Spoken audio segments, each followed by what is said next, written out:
കർത്താവ് ചെയ്ത എല്ലാ ദാനങ്ങൾക്കായി നമുക്ക് മഹത്വപ്പെടുത്തുന്നു. കഴിഞ്ഞ ദിവസങ്ങളിലെല്ലാം ഒരുമിച്ച് ഉപവസിച്ച് പ്രാർത്ഥിക്കുവാനൊക്കെയും കർത്താവ് നമ്മുടെ ജീവിതത്തിൽ എല്ലാ ദാനങ്ങളെയും നമുക്ക് ഒരുക്കി തന്നു. സ്തോത്രം. ഇന്ന് പകൽ നേരവും കർത്താവിന്റെ സന്നിധിയിൽ ഈ സഭായോഗത്തിലേക്ക് കടന്നു വരുവാൻ കർത്താവ് നമ്മുടെ ജീവിതത്തിൽ ചെയ്ത എല്ലാ സാവകാശങ്ങൾക്കായി മഹത്വപ്പെടുത്തുന്നു. നമ്മുടെ വിശുദ്ധ കാര്യങ്ങൾ മഹത്വപ്പെടുത്തിയാട്ടെ. ഇന്ന് പകൽ നേരം ദൈവസന്നിധിയിൽ ഒരുമിച്ചായിരിക്കുവാൻ കർത്താവിന്റെ പാദപീഠത്തിൽ വരുവാനൊക്കെയും കർത്താവ് സഹായിക്കുന്നു. സ്തോത്രം. നമ്മൾ കഴിഞ്ഞ വെള്ളിയാഴ്ച ദിവസം സ്തോത്രം വളരെ വ്യത്യസ്തമായ ചില വിഷയങ്ങളാണ് ചിന്തിക്കുവാൻ ഇടയായി തീർന്നത്. സ്തോത്രം. ആത്മീക ഗോളത്തില് രാഷ്ട്രീയക്കാർക്ക് ദൈവസഭയിൽ വല്ല സ്ഥാനമുണ്ടോ, അല്ലെങ്കിൽ ലോകപ്രകാരം നിൽക്കുന്ന വ്യക്തിക്ക് രക്ഷിക്കപ്പെട്ട വിശുദ്ധനോടുകൂടെ കൂട്ടായ്മയുണ്ടോ, ഓഹരിയുണ്ടോ? അതായിരുന്നു നമ്മൾ കഴിഞ്ഞ ദിവസങ്ങൾ നമ്മൾ ചിന്തിക്കാൻ ഇടയായി തീർന്നത്. എന്നാൽ ഇന്ന് പകൽ നേരം നമ്മൾ ചില വചനങ്ങളെ സ്വന്തം ദൈവസ്ഥാനത്തിൽ ചിന്തിക്കുവാനായിട്ട് ക്രിസ്തുവിൽ ശരണപ്പെടുകയാണ്. സ്തോത്രം. നമ്മുടെ ശ്രദ്ധ നമുക്ക് ദൈവവചനത്തിലേക്ക് നമുക്ക് തിരിക്കാം. സ്തോത്രം. തിമോഥെയോസിന് എഴുതിയ അപ്പോസ്തലനായ പൗലോസ്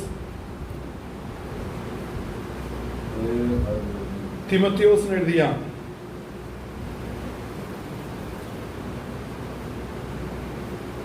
ഒന്നാം ലേഖനം അതിന്റെ 3-ാം അധ്യായം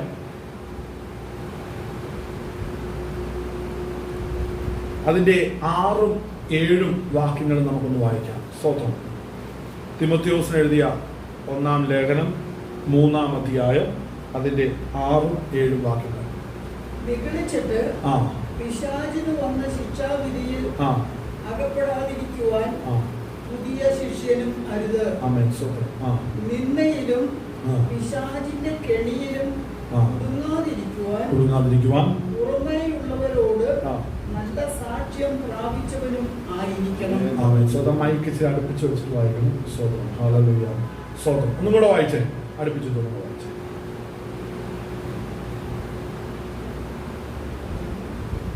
3-6-7. നിഗളിച്ചിട്ട് പിശാചിന് വന്ന ശിക്ഷാവിധിയിൽ അകപ്പെടാതിരിക്കുവാൻ പുതിയ ശിഷ്യനും അരുത്. നിന്നയിലും പിശാചിന്റെ കെണിയിലും കുടുങ്ങാതിരിക്കുവാൻ പുറമേയുള്ളവരോട് നല്ല സാക്ഷ്യം പ്രാപിച്ചവനും ആയിരിക്കണം. ആമേൻ. ദൈവനാമത്തിന് മഹത്വം ഉണ്ടാകട്ടെ. ഈ തിമോഥെയോസിന്റെ ലേഖനം അപ്പോസ്തലനായ പൗലോസ് സഭകൾക്ക് ശുശ്രൂഷകരെ, മൂപ്പന്മാരെ നിയോഗിച്ചാക്കേണ്ടതിനും സഭയെ പരിപാലിക്കുന്നതിനെ കുറിച്ച് സ്തോത്രം തന്റെ നിജപുത്രനാകുന്ന തിമോഥെയോസെ എന്ന് വിളിക്കുമ്പോൾ ഒരു പിതാവിന് സ്വന്തം മകൻ ശുശ്രൂഷിക്കുന്നത് പോലെ എന്ന് പൗലോസ് എടുത്തു കാണിച്ച് അപ്പോസ്തലനാകുന്ന പൗലോസിന് ശുശ്രൂഷയ്ക്കായി നിയോഗിച്ചിരിക്കുന്ന തിമോഥെയോസ് ശുശ്രൂഷയിൽ സഹായം ചെയ്യുന്നതിനെ കുറിച്ച് നമ്മളിവിടെ വായിക്കുവാൻ ഇടയായി തീർന്നു. അപ്പോൾ ആ തിമോഥെയോസിന് സഭകളിലേക്ക് സ്തോത്രം ഹല്ലേലൂയ അവിടെ ശുശ്രൂഷകരെ നിയോഗിച്ചാക്കുവാൻ സ്തോത്രം അവിടെ ലേഖനം എഴുതുന്ന രംഗമാണ് നമ്മൾ ഇവിടെ കാണുന്നത്. അപ്പോൾ നമ്മൾ വായിച്ച വാക്യം, നമുക്ക് ഇതിന്റെ ഇൻട്രൊഡക്ഷൻ ഒക്കെ നമ്മൾ പലപ്പോഴും കേട്ടിട്ടുള്ള കാര്യമാണെങ്കിലും ഇതിന്റെ വിഷയത്തിലേക്ക് നമ്മൾ ഇന്ന് പകൽ നേരം കടന്നു വരികയാണ്. വളരെ ശ്രദ്ധിക്കേണ്ട ഒരു വാക്യമാണ് നമ്മളിപ്പോൾ വായിച്ചത്. അതായത് അധ്യക്ഷ സ്ഥാനത്തിലേക്ക് സ്തോത്രം കരുതുന്ന ഒരു വ്യക്തി, അധ്യക്ഷ പദവിയിലേക്ക് കരുതുന്ന വരുന്ന ഒരു വ്യക്തി എങ്ങനെ ആയിരിക്കണം എന്ന് വ്യക്തമാക്കുന്ന ഒരു ഭാഗമാണ് നമ്മൾ വായിച്ചത്. ശ്രദ്ധിക്കേണ്ട ഒരു കാര്യം, ഇവിടെ പൗലോസ് ഇത് പറയുമ്പോൾ വളരെ വ്യക്തമായി ഇതിന്റെ അകത്ത് ചില നിബന്ധനകളെ മുന്നോട്ട് വയ്ക്കുകയാണ് പൗലോസ് ചെയ്യുന്നത്. അവിടെ വായിക്കുന്ന കാര്യം നിഗളിച്ചിട്ട് കണ്ട. ഇവിടെ ശ്രദ്ധിക്കേണ്ട ഒരു വളരെ പ്രധാനപ്പെട്ട ഒരു കാര്യമാണ്, സാത്താനെ കൊണ്ട് നിർത്തി പൗലോസ് തിമോഥെയോസിനോട് സഭയിൽ നടത്തപ്പെടേണ്ട ശുശ്രൂഷ ക്രമങ്ങളെ കുറിച്ച് പ്രബോധിപ്പിക്കുന്ന ഒരു അനുഭവമാണ് നമ്മൾ ഇവിടെ കാണുന്നത്.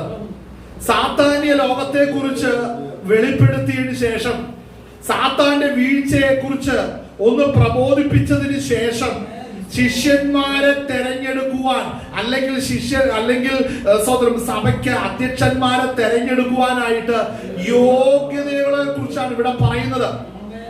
വളരെ പ്രാധാന്യം അർഹിക്കുന്ന ഒരു കാര്യം, സ്വതന്ത്രം നിഗളിച്ചിട്ട് പിശാചിന് ശിക്ഷ വന്നു എന്ന് ഇവിടെ വെളിപ്പെടുത്തുമ്പോൾ അതേ അവസ്ഥയാണ് ദൈവത്തെ സേവിക്കുവാൻ വിളിക്കപ്പെട്ടവർക്കൊക്കെയും. നിബന്ധനയായി നിലനിൽക്കുന്നത്. അപ്പോൾ ദൈവത്തെ സേവിച്ചവനായിരുന്നു സാത്താൻ. ഒരിക്കൽ ദൈവത്തെ ലൂസിഫർ ദൈവസന്നിധിയിൽ ഇരുന്ന് ദൈവത്തെ മഹത്വപ്പെടുത്തി ആരാധിച്ച് ദൈവത്തിനെല്ലാം സ്തോത്രസ്തുതി ആരാധനകളെ കൊടുക്കുന്ന ഒരു വ്യക്തിയായിരുന്നു. എന്നാൽ ആ പദവിയിൽ നിന്ന് ലൂസിഫർ തള്ളപ്പെടുമാറ് ലൂസിഫറിന്റെ അന്തർഭാഗം പാപം കൊണ്ടും സാഹസം കൊണ്ടും നിറഞ്ഞപ്പോൾ ലൂസിഫറിനെ ദൈവത്തിന്റെ സന്നിധിയിൽ നിന്ന് തള്ളപ്പെടുന്ന ചരിത്രം പുസ്തകത്തിലുടനീളം, അതിന്റെ വ്യക്തമായ വെളിപ്പാട് പുസ്തകത്തിൽ അവൻ എന്നേക്കും ഗന്ധം തീപ്പൊയിലേക്ക് തള്ളിയിടുന്നത് വരെയും സാത്താന്റെ ആധിപത്യം ഭൂമിയിൽ നടന്നുകൊണ്ടിരിക്കുകയാണ്. അപ്പോൾ ദൈവത്തെ സേവിക്കുവാൻ വിളിക്കപ്പെട്ടവൻ ദൈവത്തിന് ഹിതകരമല്ലാത്ത വഴിയിലും പ്രവൃത്തിയിലും പോയാൽ അവൻ ഒരുക്കി വെച്ചിരിക്കുന്ന വഴി സാത്താൻ വീണ അതേ വഴി തന്നെ ആയിരിക്കുമെന്ന് അടിവരയിട്ട് ഓർമ്മിപ്പിക്കുകയാണ് പൗലോസ് ചെയ്യുന്നത്. അപ്പോൾ അത് വളരെ ശ്രദ്ധിക്കേണ്ട ഒരു കാര്യം തന്നെയാണ്.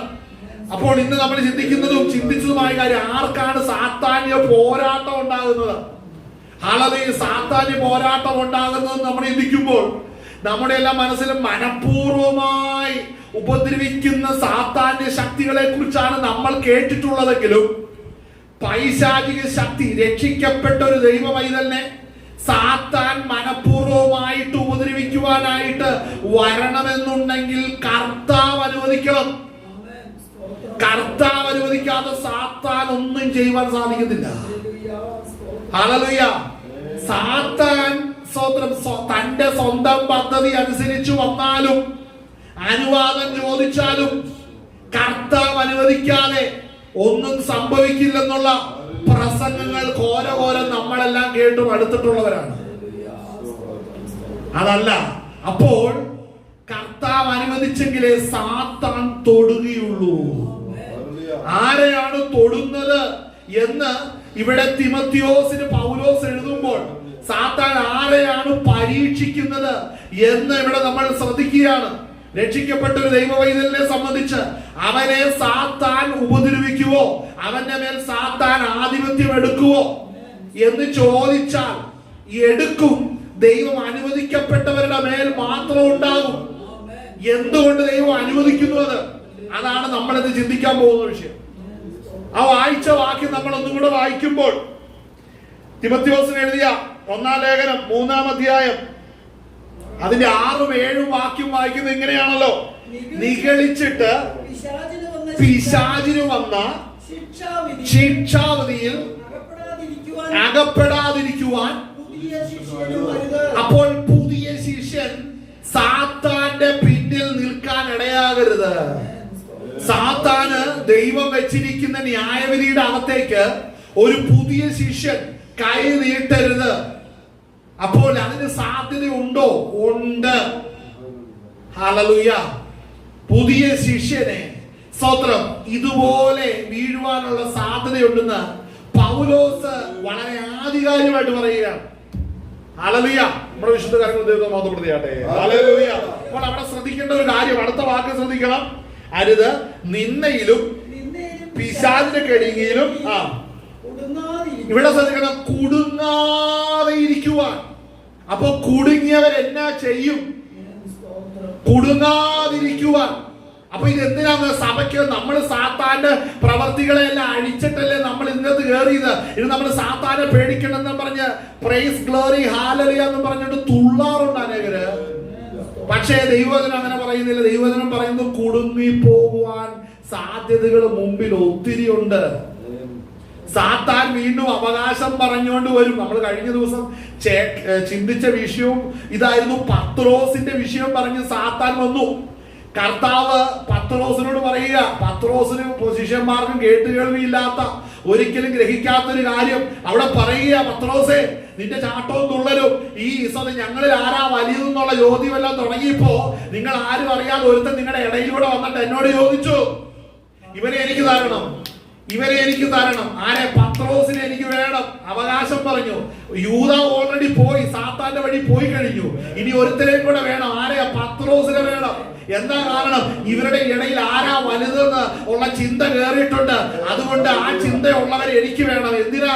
രക്ഷിക്കാനാണോ? ശിക്ഷിക്കാനാണോ? വളർത്താനാണോ? കൊല്ലാനാണോ? എന്തിനാ പിശാച് അവകാശം പറയുന്നേ? എന്തിനാ അവകാശം പറയുന്നേ? പിശാച് അവകാശം പറയുന്നത് എനിക്കിവനെ വേണം. കർത്താവിന് ഓഫർ ചെയ്തതൊക്കെ പത്രോസിന് കൊടുക്കണമെന്നാണ് ഇവരും ആഗ്രഹിക്കുന്നത്. അതവിടെ ഇരിപ്പുണ്ട്.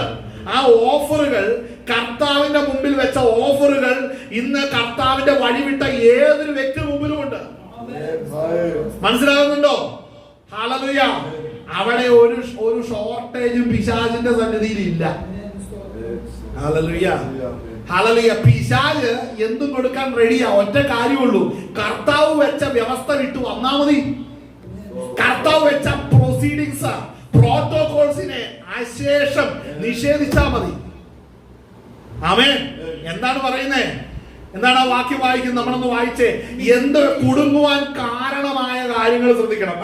നിന്നയിലും പിശാചിന്റെ കെണിയിലും കുടുങ്ങാതിരിക്കുവാൻ പുറമേയുള്ളവരോട് നല്ല സാക്ഷ്യം പ്രാപിച്ചവനും ആയിരിക്കണം. അങ്ങനെയെങ്കിൽ നല്ല സാക്ഷ്യമല്ലാത്ത ജീവിതം എന്താണെന്ന് നമുക്കൊന്ന് ചിന്തിച്ചാലോ എന്ന്.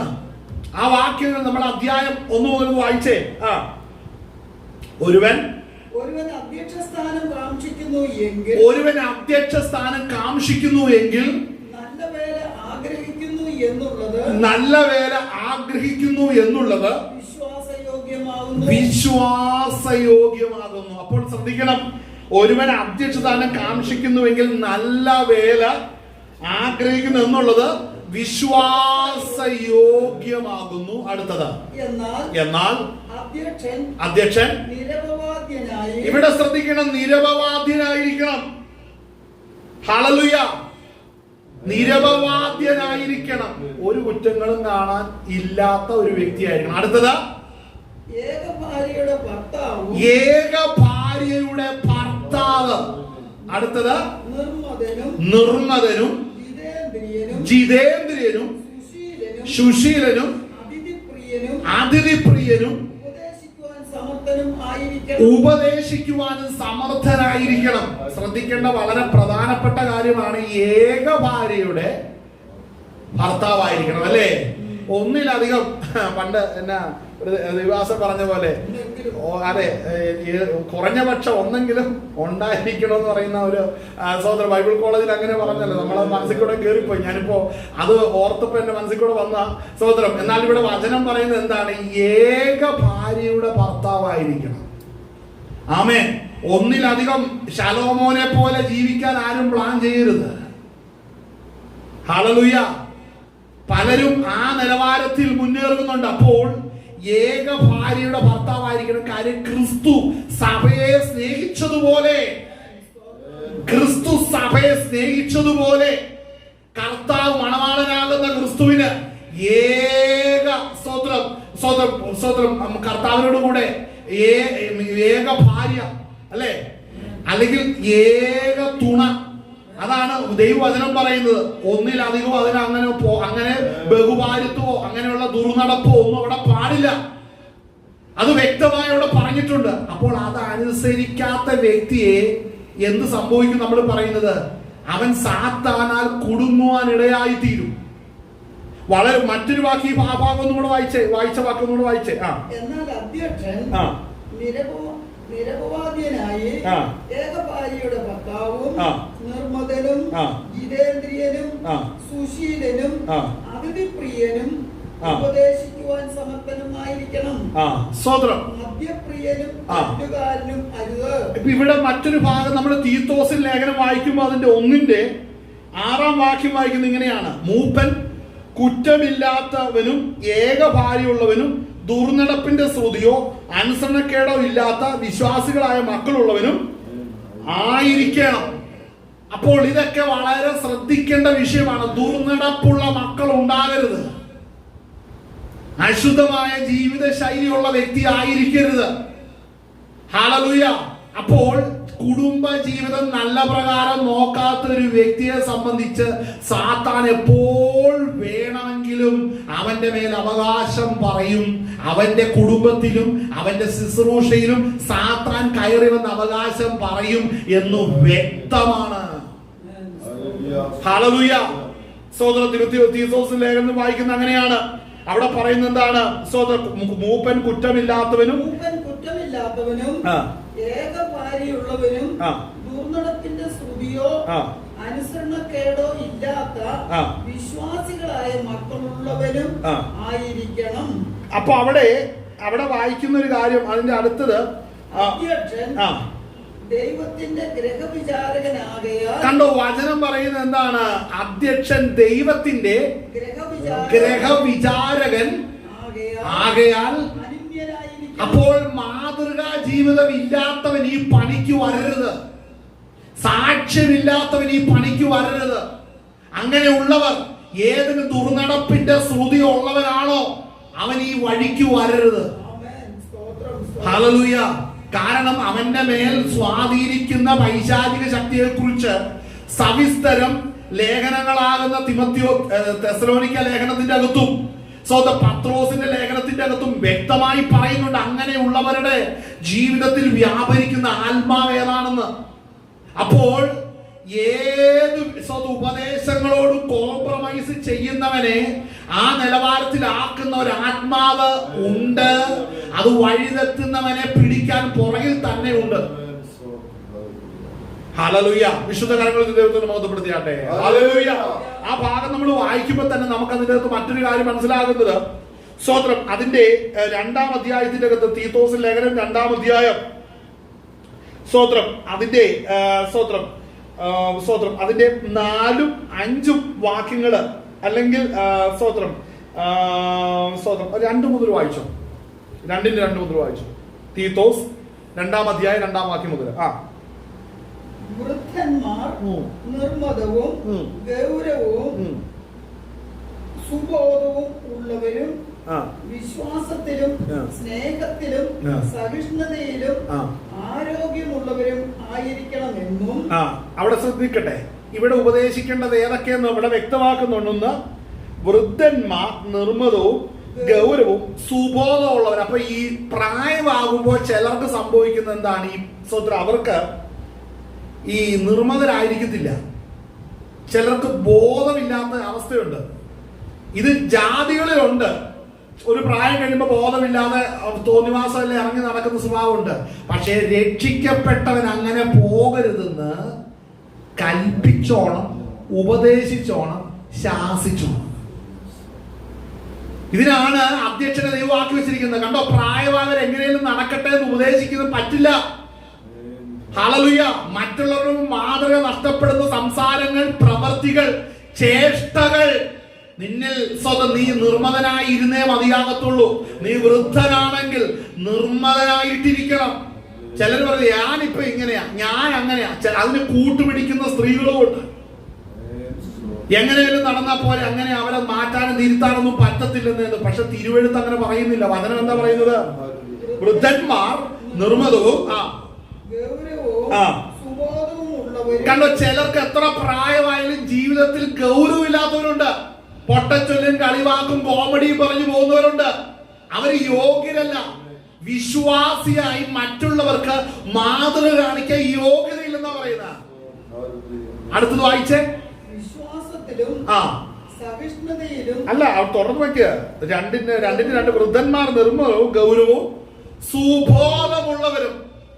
അപ്പൊ സുബോധം നഷ്ടപ്പെടുന്ന അവസ്ഥയിലൂടെ കടന്നു പോകരുത്. കാര്യം നിന്നിൽ പകർന്ന അഭിഷേകവും നിന്നിൽ വെളിപ്പെടേണ്ട സാക്ഷ്യവും സൂക്ഷിക്കേണ്ട ഉത്തരവാദിത്വം ഓരോ വ്യക്തിക്കുമുണ്ട്. പ്രായമായെന്ന് കണ്ട് തോന്നിവാസമെല്ലാം പോകാനും അതും ഇതും വായിക്കൊന്ന് വിളിച്ചു പറയാനും പ്രായമായ ഫുഡിനും ആഹാരത്തിനൊക്കെ ഒരു നിയന്ത്രണം വരണം. കണ്ടവാൻ അതും ഇതൊക്കെ വലിച്ചു വാരി തിന്നു കഴിയുമ്പോൾ എന്നെ അവര് ശരീരത്തിൽ പിടിക്കില്ല, അത് മനസ്സിനെയും ശരീരത്തെ എല്ലാം ബാധിച്ച് വല്ലാത്തൊരു സ്ഥിതിയിലേക്ക് പോകും. അല്ലേ? അതിന് കാരണം എന്നാ ഇതുപോലെ സുബോധമില്ലാത്തത് കൊണ്ടാണ്. അപ്പൊ സുബോധം വരുമാറ് സ്വതന്ത്രം അവിടെ സുബോധമായി ജീവിക്കുവാൻ പഠിപ്പിക്കണം. ശ്രദ്ധിച്ചേ, നമ്മുടെ ഈ ശരീരത്തിന്റെ ഒരു പ്രശ്നം എന്താണെന്ന് ചോദിച്ചാൽ, നമ്മൾ എന്തൊക്കെയാണോ കഴിക്കുന്നത്, എന്തൊക്കെയാണോ നമ്മൾ ഇടപെടുന്നത്, ഇത് നമ്മുടെ മനസ്സിനെ നല്ലപോലെ ബാധിക്കും. ഈ പ്രായമായവരാണെങ്കിൽ അവർ ഈ കൃപയിലല്ലെങ്കിൽ അവർ കാണിക്കുന്ന പണ്ടുള്ളതൊക്കെ കയറി വരും. അവരുടെ നല്ല പ്രായത്തിലുള്ള സ്വഭാവങ്ങളൊക്കെ കയറി വരും. അപ്പോൾ അതിനെയൊക്കെ സ്തോത്രം ശാസിക്കേണ്ട മേഖലകളെ ശാസിക്കണം, അതിനെ മാറ്റിവിടേണ്ട മേഖലകളെ മാറ്റിവിടണം. അങ്ങനെ സുബോധമുള്ളവരായിട്ട് വേണം നടക്കുവാനായിട്ട്.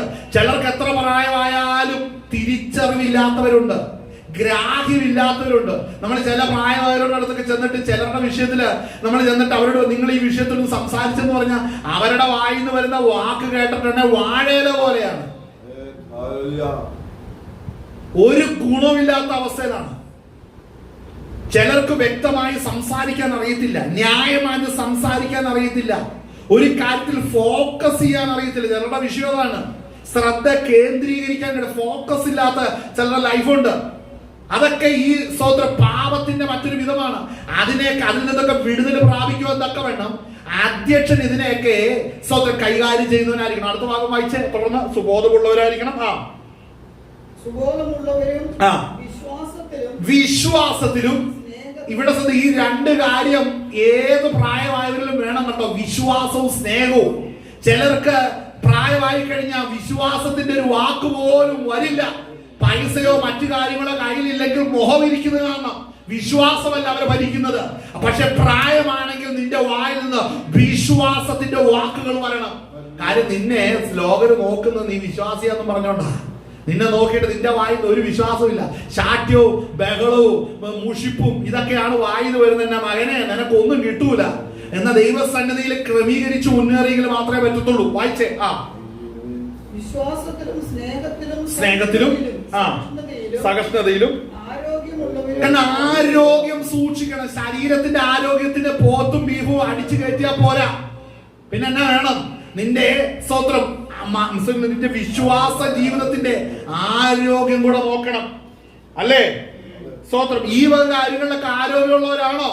ഒന്ന് നോക്കിക്കോ, ഒന്ന് വിചിന്തനം ചെയ്തോണം കേട്ടോ. ഇതൊക്കെ കേൾക്കുമ്പോ ഈ പറഞ്ഞ മേഖലകളിലൊക്കെ ആരോഗ്യമുള്ള വ്യക്തിയാണോ ഒന്ന് വ്യക്തിപരമായി വിചിന്തനം ചെയ്തോണം.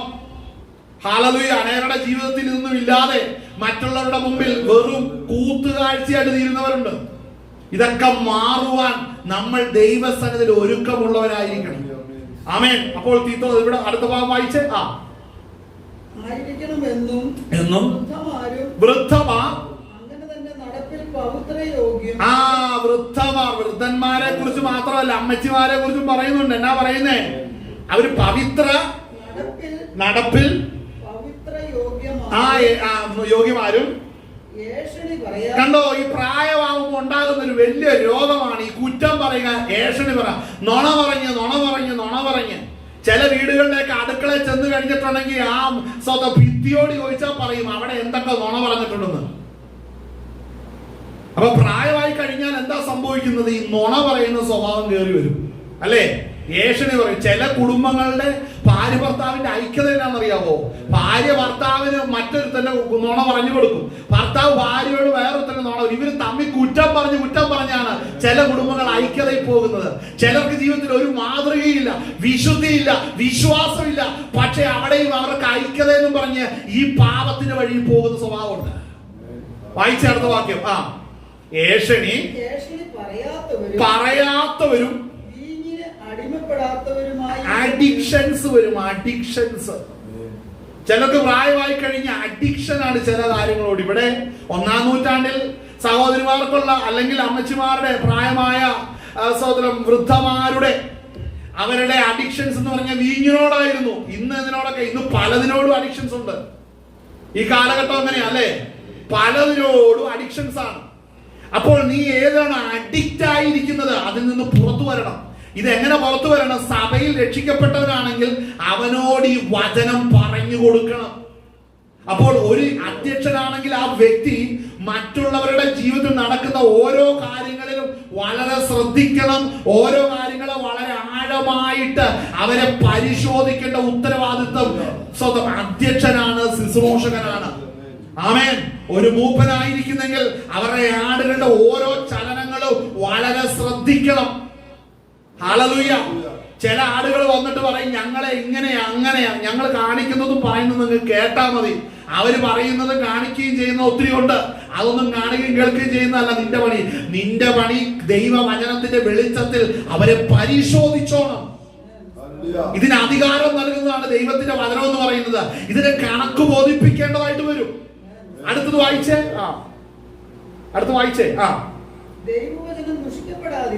കണ്ട, എന്തുകൊണ്ടാണ് വീഞ്ഞിന് അടിമപ്പെടാതിരിക്കണം എന്ന് പറഞ്ഞ വൃദ്ധന്മാരോടും വൃദ്ധമാരോടും കാര്യം പറഞ്ഞിട്ട് പറയാണ് ദൈവവചനം ദുഷിക്കപ്പെടാതിരിക്കുക. അപ്പോൾ മനസ്സിലാക്കണം, പ്രായമായവരെ, നിങ്ങളുടെ ജീവിതം നോക്കുന്നവരുണ്ട്.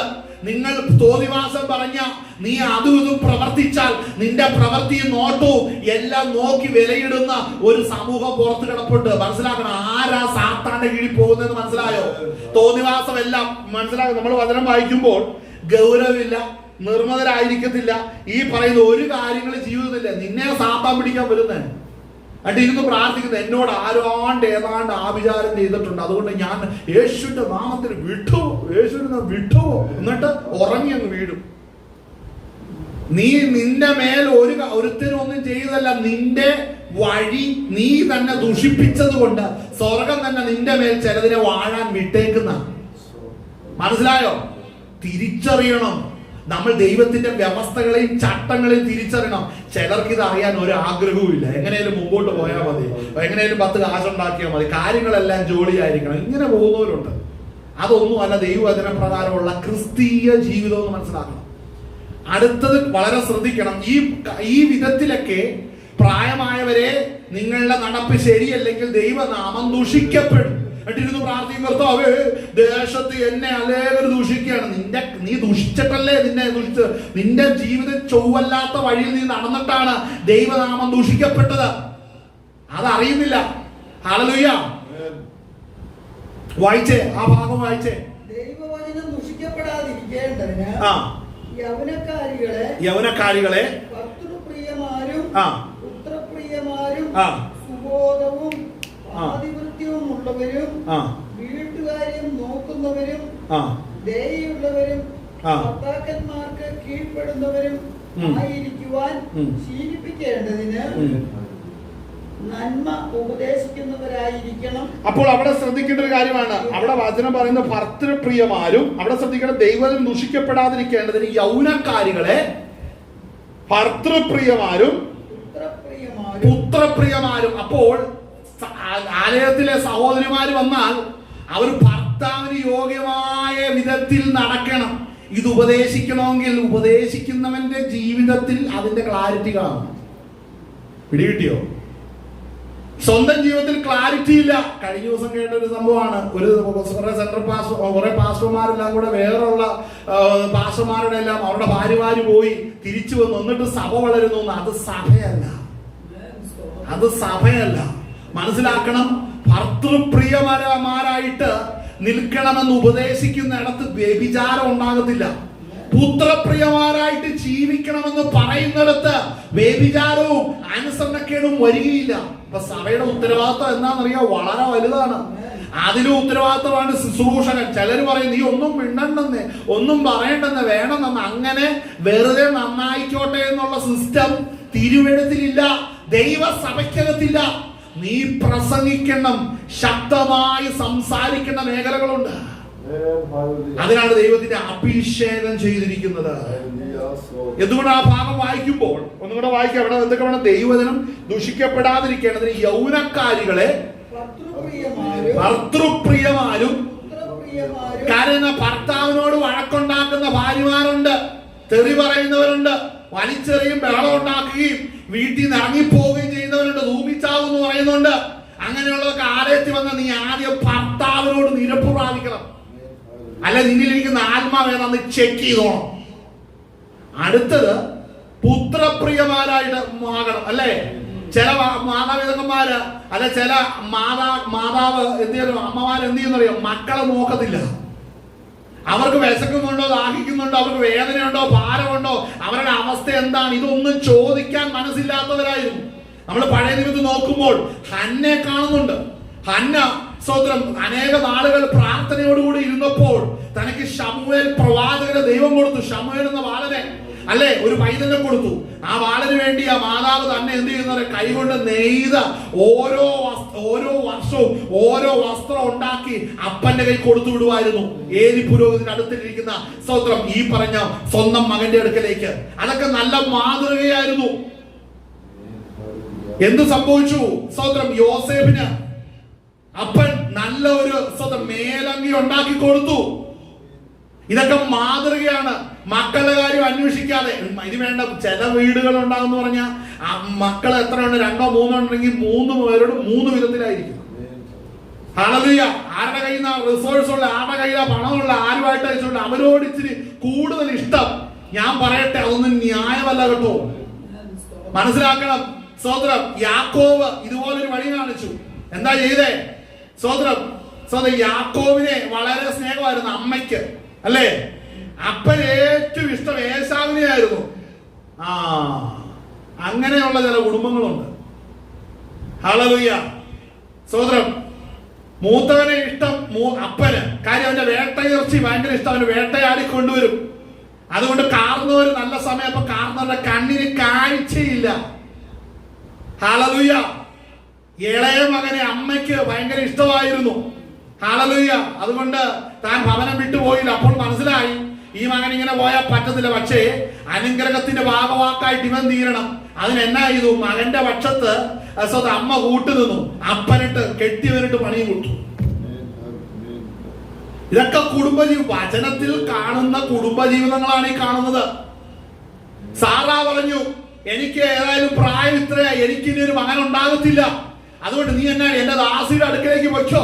ഇങ്ങനെ പോകാൻ റെഡി ആയിട്ടിരിക്കുകയായിരുന്നു. പോയി. ഹല്ലേലൂയ. മനസ്സിലാക്കണം, ഇതൊക്കെ കുടുംബ ജീവിതങ്ങളാണ്. ഇതിന്റെ നടുവിൽ ക്രിസ്തുവിന് ഇടം കൊടുക്കണം. ക്രിസ്തുവിന് ഇടം കൊടുക്കണം. ഹല്ലേലൂയ. അപ്പോൾ മനസ്സിലാക്കേണ്ട ഒരു കാര്യമുണ്ട്, പലരുടെയും ജീവിതത്തിൽ ക്രിസ്തുവിന് ഇടമില്ല. മനസ്സിലാകുന്നുണ്ടോ? ശുശ്രൂഷയുടെ ഉദ്ദേശം മനസ്സിലാക്കണം. എന്നാൽ ചിലയിടത്ത് ഇന്ന് എന്തുകൊണ്ടാണെന്നറിയാവോ? സഭകളുടെ അകത്ത് ഈ വക എല്ലാ അശുദ്ധികളും കയറി വരുന്നത് ഇത് ഉപദേശിക്കുന്നില്ല. ഹല്ലേലൂയ. ചില അപ്പന്മാരാണ് തോന്നിവാസം നല്ല സമയം മുഴുവനും എല്ലായിടത്തും ചുറ്റിക്കറങ്ങി ലോകസുഖവും എല്ലാമായിട്ട് വന്നു. എന്നിട്ട് ഒരു പ്രായം കഴിയുമ്പോൾ മേലാതെ വയ്യാതെ വരുമ്പോൾ അതുവരെ നോക്കാതിരുന്ന മക്കളുടെ അടുക്കൽ വന്ന് ആഭയം പ്രാപിക്കുന്ന കാരണവന്മാരുണ്ട്. ഹല്ലേലൂയ. നിന്റെ നല്ല സമയത്ത് എവിടെയായിരുന്നു? അത് ഞാൻ ഇഷ്ടമുള്ളിടത്തൊക്കെ ആയിരുന്നു. നിന്റെ ഈ മകനോ മകളോ പലതിനും നിന്നെ ആവശ്യപ്പെട്ടിരുന്നു. നീ എവിടെയായിരുന്നു? ഞാൻ എന്റെ വഴിയിലായിരുന്നു. അവര് വേദനിക്കുകയും ദുഃഖിക്കുകയും ചെയ്തപ്പോൾ നീ എവിടെയായിരുന്നു? അത് എന്റെ ഇഷ്ടത്തിന് പോയി. ഇപ്പൊ നീ എന്തിനാ വന്നേ? ഇപ്പോഴോ? എനിക്കിപ്പോ വേറെ അടുത്ത് പോകാനില്ല, പ്രായമായില്ലേ. ഇത് കാണുന്ന ഒരു സ്വർഗം കൂടെ ഉണ്ട് കേട്ടോ.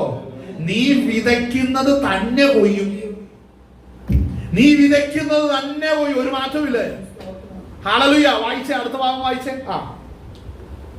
ഭർതൃപ്രിയമാരും പുത്രപ്രിയമാരും ഭർതൃപ്രിയമാരും പുത്രപ്രിയമാരും സുബോധവും പാതിവൃത്യവും ഉള്ളവരും വീട്ടുകാര്യം നോക്കുന്നവരും ദയയുള്ളവരും. കണ്ടോ? വീട്ടുകാര്യം നോക്കുന്നവർ ആരോടാ പറയുന്നത്?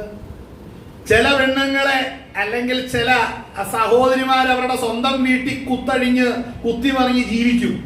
അതിനെ എവിടെയെങ്കിലും കെട്ടിച്ചു കൊണ്ടുവന്ന് ആ വീട്ടിൽ അതിലും വലുതായിരിക്കും. ഹല്ലേലൂയ. അടുക്കള കാണാത്ത പിള്ളേരുണ്ടെന്ന്, അല്ലേ? അടുക്കള എന്നെ നടക്കുന്നത് പോലും അറിയാൻ മേല. ഹല്ലേലൂയ. അതുപോലെ ജീവിക്കുന്നവരുണ്ട്. ഹല്ലേലൂയ. അത് ചെന്ന് കയറുന്ന വീട്ടിൽ ഈ അപ്പനും ഈ അങ്ങനെ കയറി ചെല്ലുന്ന ഒരു കൊച്ചുണ്ടെങ്കിൽ അതിന്റെ അപ്പനുമേയും പറഞ്ഞു കൊടുക്കുന്ന സൂത്രങ്ങൾ എന്നാണെന്നറിയോ? നീ വീട്ടിൽ ചെല്ലുമ്പോൾ ഒന്നും അടുത്തേക്കരുത്. നീ വളരെ നീ നിന്റെ ഭർത്താവിനോട് മാത്രം മിണ്ടിയാ മതി, ഭർത്താവിനോട് മാത്രം പറഞ്ഞാ മതി. എന്നിട്ട് അവനെ കൊണ്ട് അടിമപ്പണി ചെയ്യിപ്പിച്ച് എല്ലാ കാര്യവും നടത്തിക്കണം. ഇങ്ങനെയുള്ളവരുണ്ട്. ഹല്ലേലൂയ. അങ്ങനെയുള്ളത് വന്നിരിക്കുമ്പോഴാണ് ഇവിടെ ഈ ലേഖനം ഇവിടെ വായിക്കേണ്ടത്. എന്താണ് അവിടെ വായിക്കുന്നത്? എവിടെ വീട്ടുകാരെ നല്ലവണ്ണം നോക്കുന്നവരായിരിക്കണം. എന്നാൽ ഒത്തിരി പേര് ചെന്ന് കയറിയ ഭവനങ്ങളെ സ്വർഗമാക്കി തീർന്നവരുണ്ട് കേട്ടോ. ചെന്ന് കയറിയ ഭവനം അനുഗ്രഹമാകേണ്ടതിന് അഘോരം പ്രയത്നിക്കുകയും ചെയ്യുന്നവരുണ്ട്. അതിന്റെ വില അനുസരിച്ചുണ്ട്. എന്നാൽ മുടിഞ്ഞു പോയ കുടുംബങ്ങളും ഉണ്ട്. ചിലതിനെയൊക്കെ കൊണ്ടു ചെല്ലും.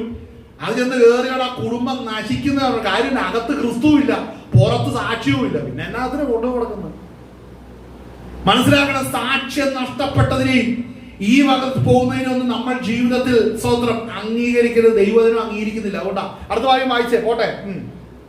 വീട്ടുകാര്യം നോക്കുന്നവരും ദയയുള്ളവരും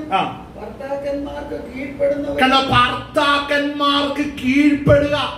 ഇന്ന് നമ്മളുടെ സൊസൈറ്റിയിലുള്ള ഒരു കോൺസെപ്റ്റ് ആണ് ഈക്വൽ ആയിരിക്കണം. ഹസ്ബൻഡും വൈഫും ഈക്വൽ ആയിരിക്കണം. തിരുവെടുത്ത് അങ്ങനെ പറയുന്നില്ല. കാര്യം ആണിനെയും പെണ്ണിനെയും സ്ത്രീയെയും പുരുഷനെയും രണ്ടായിട്ട് ദൈവം സൃഷ്ടിച്ചതെങ്കിൽ ആ വ്യത്യാസം എല്ലായിടത്തും ഉണ്ട്.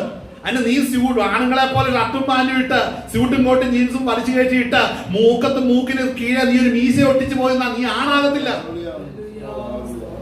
ഹല്ലേലൂയ. എന്നാ ഇത് മനസ്സിലാക്കണം. സൊസൈറ്റി പറയും അതിനെല്ലാം കാണുന്നുണ്ട്.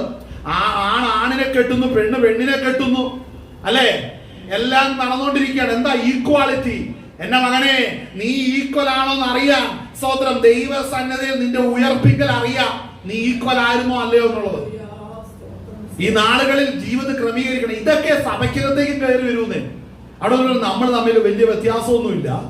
ഈക്വാളിറ്റി വേണം. ഞാൻ വാദി നീ വാദി എന്ന് പറഞ്ഞ് ഞാൻ പകുതി നീ പകുതി അങ്ങനെയൊന്നും അല്ല. കീഴ്പ്പെടേണ്ട മേഖലകളുണ്ട്, അവിടെ അനുസരിക്കേണ്ട മേഖലകളുണ്ട്.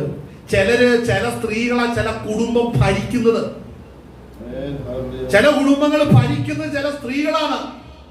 അവര് സ്വതന്ത്രം വേറെ ആരെ അടുക്കല കിടന്ന് ബഹളവും വഴക്കും കലക്കവുമായിട്ട് അനേകർക്ക് സ്വസ്ഥത കൊടുക്കാതെ ജീവിക്കുന്നവരുണ്ട്. സ്വന്തം ഭർത്താക്കന്മാർക്ക് യാതൊരു സമാധാനം കൊടുക്കത്തില്ല. ഹല്ലേലൂയ. അങ്ങനെ പോകുന്നവരുമുണ്ട് ജീവിതത്തിൽ. മനസ്സിലാകുന്നുണ്ട്. അപ്പോൾ ഇവിടെ വ്യക്തമാക്കി പറയുന്ന ഒരു കാര്യമാണ്. എന്താണ്? ഭർത്താവിന് കീഴ്പ്പെടുന്നവരും ശീലിപ്പിക്കേണ്ടതിന്. കാര്യം ഇങ്ങനെയൊക്കെ തലതെറിച്ചോണ്ടുമ്പോ ഇനി പറ്റത്തില്ല. മര്യാദയ്ക്ക് നേരെയാകണം, ഭർത്താവിന് കീഴ്പ്പെടണം, അനുസരിക്കണം, തറുതല പറയരുതെന്നൊക്കെ ഉള്ള കാര്യം പറഞ്ഞു കൊടുക്കേണ്ട ഉത്തരവാദിത്തം ശുശ്രൂഷകനാണ്. അത് പറയാൻ നേരത്ത് അത് പറയണ്ടെന്ന്, അങ്ങനെ പറയുന്നവരുടെ ചെവി പിടിച്ച് ഇറക്കി വിട്ടേക്കണം. ഹല്ലേലൂയ. അങ്ങനെയുള്ളവരുണ്ട്. പറയണ്ടെന്ന്. നിനക്ക് ഏത് ആത്മാവാ, അകത്ത് ഏത് ആത്മാവായിരിക്കുന്നത് അങ്ങനെ പറയാൻ. അപ്പോൾ അടുത്ത വാക്യം വായിച്ചേ. നന്മ. അപ്പോൾ മനസ്സിലാക്കുന്നത് സൽഗുണങ്ങൾ ഉളവാകുവാൻ ശീലിപ്പിക്കേണ്ടതിന് ഉപദേശിക്കുന്നെങ്കിൽ ആ ഉപദേശം നന്മയെ ഉളവാക്കും. നന്മ എന്ന് പറഞ്ഞാൽ യോഗ്യമായ ജീവിത ശൈലിയെ ഉള്ളതിനെയാണ് നന്മ എന്ന് പറയുന്നത്. ഹല്ലേലൂയ. അപ്പോൾ നന്മ വായിച്ചേ. നന്മ ഉപദേശിക്കുന്നവരായിരിക്കണം. കണ്ടോ? നന്മ ഉപദേശിക്കുന്നവരായിരിക്കണം എന്നും പ്രബോധിപ്പിക്കുക. ഔവണ്ണം യൗവനക്കാരെയും സുബോധമുള്ളവരായിരിക്കുവാൻ. കണ്ടോ? യൗവനക്കാരെയും സുബോധമുള്ളവരായിരിക്കുവാൻ.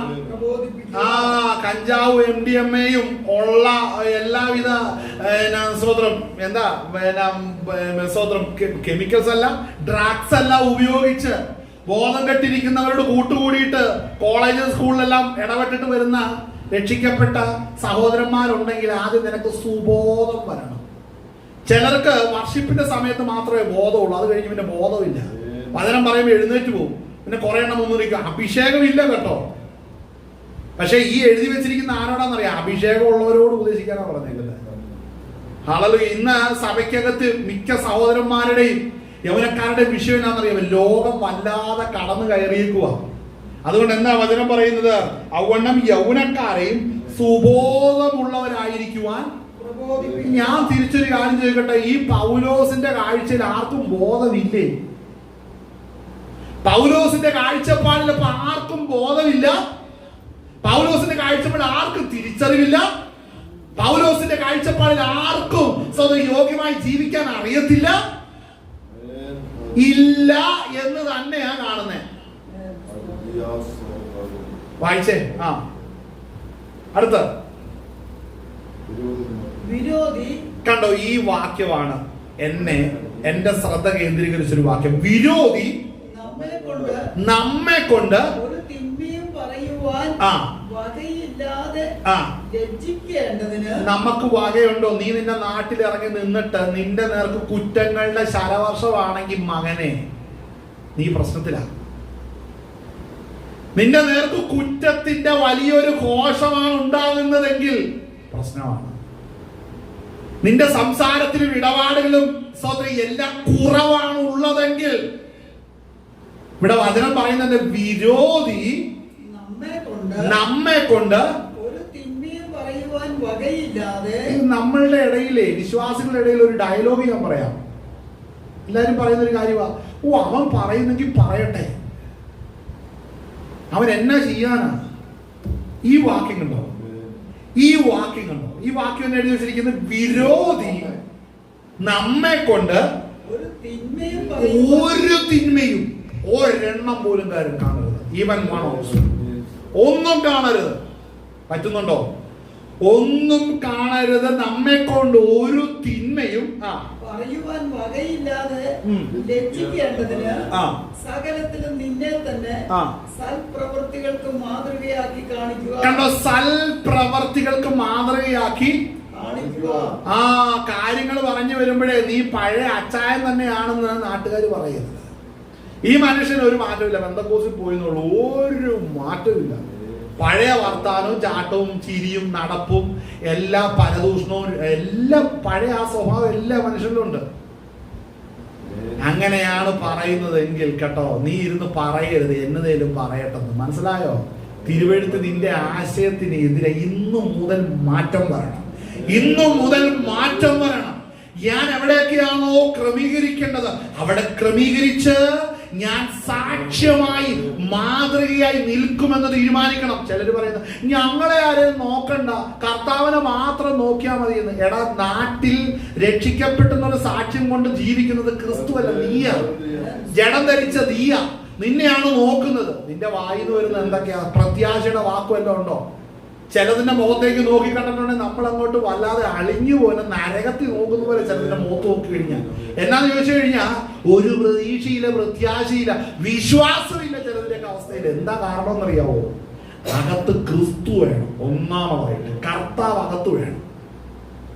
ഹല്ലേലൂയ. വായിച്ചേ അടുത്ത വാക്യം. ഉപദേശത്തിൽ നിർമ്മലതയും ഗൗരവവും ആക്ഷേപിച്ചുകൂടാ. 7-ാം വാക്യം വായിക്കുക.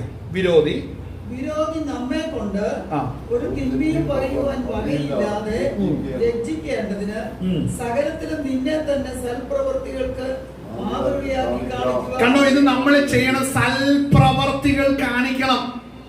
ഇന്ന് നമ്മളെ കൊണ്ട് ആകെ കാണിക്കാൻ, നമ്മളെ കൊണ്ട് പല വിശ്വാസികളെ കൊണ്ട് ചെയ്യാൻ പറ്റുന്നത് കുറെ പണം കൊണ്ടേ കൊടുക്കും, അല്ലെ ഇല്ലാത്തവരുടെ കൊടുക്കും, എന്നിട്ട് പറയും ഞാൻ സ്വർഗം നേടി. അതല്ല. നീ പണ്ട് വാ തുറന്ന പരദൂഷണം പറയുന്നതാണെങ്കിൽ നിന്റെ സംസാരത്തിൽ പരദൂഷണം കാണരുത്. നീ വാ തുറന്ന എപ്പോ നോക്കിയാലും നിരാശ പറയുന്നതാണെങ്കിൽ ഇന്നു മുതൽ നീ പ്രത്യാശയെ കുറിച്ച് പറയണം. വിശ്വാസമില്ലാത്ത വാക്കുകളാണ് നിന്റെ വായിന്ന് വരുന്നെങ്കിൽ ഇന്നു മുതൽ നിന്റെ വിശ്വാസത്തിന്റെ വാക്കുകൾ പുറപ്പെടണം. ഹല്ലേലൂയ. പിന്നെ ജഡത്തിന്റെ സ്വഭാവങ്ങൾ ഏതൊക്കെയാണെന്ന് നോക്കിക്കോ. ചിലർക്ക് തൊട്ടാ പിടിച്ച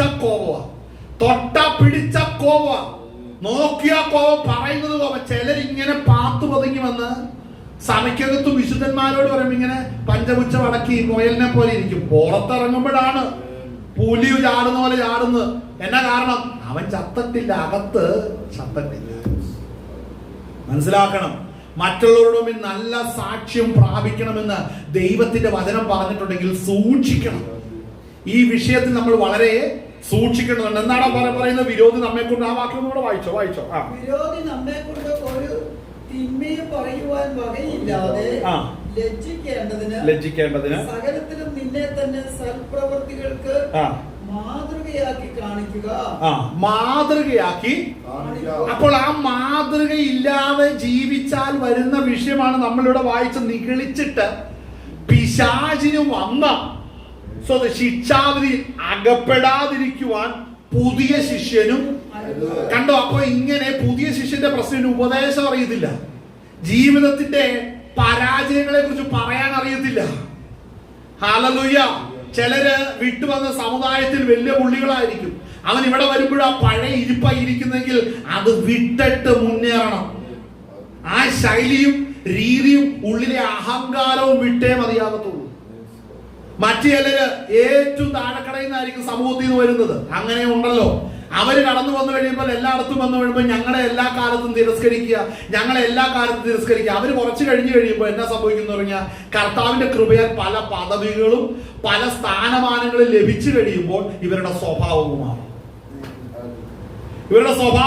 അപ്പൊ എന്നെ ഉള്ളിൽ ഞങ്ങളെ പണ്ടേ വല്ലാതെ ഉപദ്രവിച്ചതല്ലേ, വല്ലാതെ ത്യജിച്ചതല്ലേ, വല്ലാതെ ക്ലേശിപ്പിച്ചതല്ലേ, ഇത് ഞാൻ നിന്നെ നേരെയാക്കാടാ, ഞാൻ നിന്നെ ശരിയാക്കാടാ, ഇങ്ങനെ ജീവിക്കുന്നവരുണ്ട്. ഞാൻ കണ്ടിട്ടുണ്ടല്ലോ. അവരെന്താ ചെയ്യുന്നത് ചോദിച്ചാൽ അവരുടെ ഉള്ളിൽ കിടക്കുന്ന കയ്പും വിദ്വേഷവും ഇറക്കുവാൻ ദൈവസഭ ഒരു കാരണമാക്കിയെടുക്കുക. അടിമേടിക്കും കേട്ടോ, ഇത് ദൈവസഭയാണ്. ഹല്ലേലൂയ. അങ്ങനെയുള്ള സ്വഭാവങ്ങളൊക്കെ വിട്ട് ക്രിസ്തുവിന്റെ ഫലം വെളിപ്പെടുത്തുവാനിടയാകും. ഹല്ലേലൂയ. ഞാൻ എനിക്കറിയാം പലരും വ്യക്തി വൈരാഗ്യം ചെയ്യുന്നത് കണ്ടിട്ടുണ്ട്. എന്നിട്ട് ഉള്ളുകൊണ്ട് അവർ മറ്റുള്ളവരോടും പറയുന്നത് ഞാൻ കേട്ടിട്ടുണ്ട്. ഒരിക്കൽ ഒരു ദൈവാസുരം പോലെ പറഞ്ഞതാണ്, കണ്ടോ ഞങ്ങളുടെയൊക്കെ പണ്ട് ഞങ്ങളെ പ്രയാസപ്പെടുത്തി, ഇപ്പൊ അവനെയൊക്കെ ഞങ്ങളുടെ മുമ്പിൽ കൊണ്ട് ഇട്ടത് കണ്ടോന്ന്. അപ്പോ അതുകൊണ്ട് എന്താ ഉദ്ദേശിക്കുന്നത്? അതുകൊണ്ട് ഉദ്ദേശിക്കുന്നത് ദൈവം നീതി പ്രവർത്തിച്ചെന്നാണ്. ദൈവത്തിന്റെ നീതി എവിടെ നിൽക്കുന്നു സഹോദര? ദൈവത്തിന്റെ പ്രവൃത്തി എവിടെ നിൽക്കുന്നു? തിരിച്ചറിയാതെ പോകരുത്. നീ പാപിയായിരുന്നപ്പോൾ, നീ ദുഷ്ടനായിരുന്നപ്പോൾ നിന്റെ അകൃത്യങ്ങളെ നിന്റെ മേൽ നിന്നും മാറ്റേണ്ടതിന് സകലത്തിനും കഷ്ടം സഹിച്ച കാൽവരി മരിച്ചവനാകുന്ന കർത്താവായ യേശു ക്രിസ്തു തന്റെ രക്തം കൊണ്ട് നിന്നെ നീതീകരിച്ചിരിക്കുന്നത് നിന്റെ ഒരു ഗുണം കൊണ്ടുമല്ല, നിന്റെ ഒരു മഹത്വം കൊണ്ടുമല്ല, നിന്റെ ഒരു ദാരിദ്ര്യം കൊണ്ടല്ല, നിന്റെ ഉയർച്ച കൊണ്ടല്ല, നിന്റെ ഹീനത കൊണ്ടുമല്ല. ഇത് കാൽവറി ദർശനം പ്രാപിച്ചെങ്കിലേ മനസ്സിലാകത്തുള്ളൂ. അതുകൊണ്ട് ദൈവസഭ ഈ രണ്ട് കാറ്റഗറിയിലും പെടുന്നില്ല. അവൻ കുഞ്ഞാന്റെ രക്തത്താൽ ലോകത്തിൽ സ്ഥാപിച്ച നീതിയിൽ നിലനിൽക്കുന്നവന് മാത്രമാ ദൈവരാജ്യത്തിൽ കടക്കാൻ കഴിയത്തുള്ളൂ. അല്ലെ നീ അവനെയൊക്കെ മേലെല്ലാം കയറി കിടന്ന് കുതിര കളിച്ചിട്ട് അവസാനം നരകത്തിൽ തന്നെ പോകാം. മനസ്സിലാകുന്നുണ്ടോ? ഹല്ലേലൂയ. ആർക്കും ആരുടെയും വ്യക്തി വൈരാഗ്യം തീർക്കേണ്ട ഇടമല്ല ദൈവസഭ. ആർക്കും ആരുടെ അഹങ്കാരം വെളിപ്പെടുത്തേണ്ട സ്ഥലമല്ല ദൈവസഭ. ആർക്കും ആരുടെയും സ്വാർത്ഥ താല്പര്യങ്ങളെ ഉയർത്തേണ്ട ഇടമല്ല ദൈവസഭ. ഈ ഓരോ വ്യക്തികളെയും കാൽവറി ദൈവത്തിൽ തന്റെ രക്തം കൊണ്ട് വിലക്ക് മേടിച്ചതാണ്. നാം എങ്ങനെയാണ് വലിയൊരു സമൂഹമായി തീർന്നത്? നമ്മുടെ നടുവിൽ അറുക്കപ്പെട്ട കുഞ്ഞാട് നിൽക്കുന്നത് കൊണ്ടാണ്. അവന്റെ രക്തത്തിന്റെ മഹത്വം മാത്രമേ ഉയർത്തപ്പെടാകുന്നുള്ളൂ. അവന്റെ മഹത്വം മാത്രമേ പ്രസംഗിക്കപ്പെടാൻ സാധിക്കുന്നുള്ളൂ. Hallelujah, hallelujah. അങ്ങനെ അഹങ്കാരികളുടെയും ശാഠ്യക്കാരുടെയുള്ള എണ്ണം ഒത്തിരി. അതുകൊണ്ട് പുതിയ ശിഷ്യർ ആരും കൂടെ ആണെന്ന് മനസ്സിലായല്ലോ. ഹല്ലേലൂയ.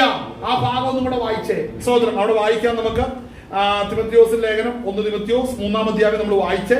എന്നാൽ സ്തോത്രം നിഗളിച്ചിട്ട് പിശാചിന് വന്ന ശിക്ഷാവിധിയിൽ അകപ്പെടാതിരിക്കുവാൻ പുതിയ ശിഷ്യനും അരുത്. നമുക്ക് അവിടെ വായിക്കുമ്പോൾ അതിന്റെ 3 മുതൽ വായിച്ചേ. 2 നമ്മൾ വായിച്ചായിരുന്നു. 3 അവിടെ നിന്ന് മദ്യപ്രിയനും തല്ലുകാരനും വ്യക്തമായി മദ്യപാനി ആയിരിക്കരുത്. ഒരുവിധ അഡിക്ഷന്റെ അകത്ത് ചെന്ന് വീഴരുത്. ഹല്ലേലൂയ.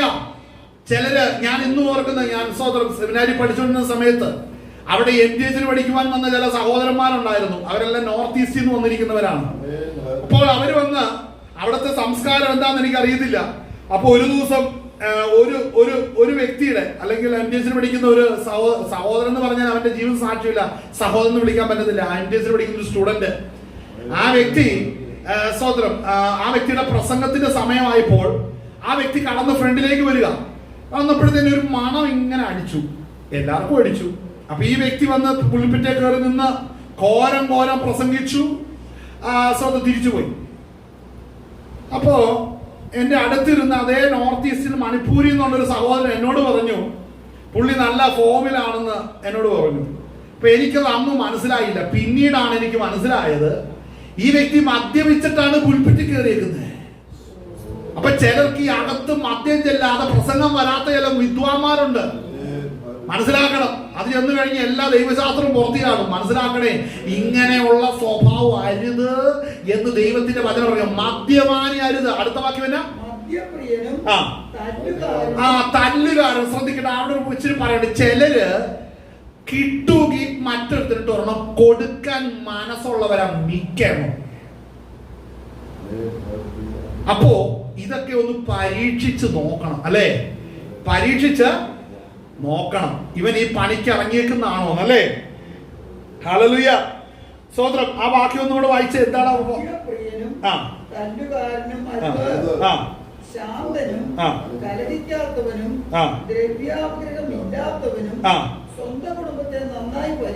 അപ്പൊ ശ്രദ്ധിക്കണം, മദ്യപ്രിയനാകരുത്, തല്ലുകാരനാകരുത്. ചിലർക്ക് എന്തു പറഞ്ഞാലും അങ്ങോട്ട് മറ്റുള്ളവനെ ഉപദ്രവിക്കുന്ന സ്വഭാവമുള്ളവരുണ്ട്.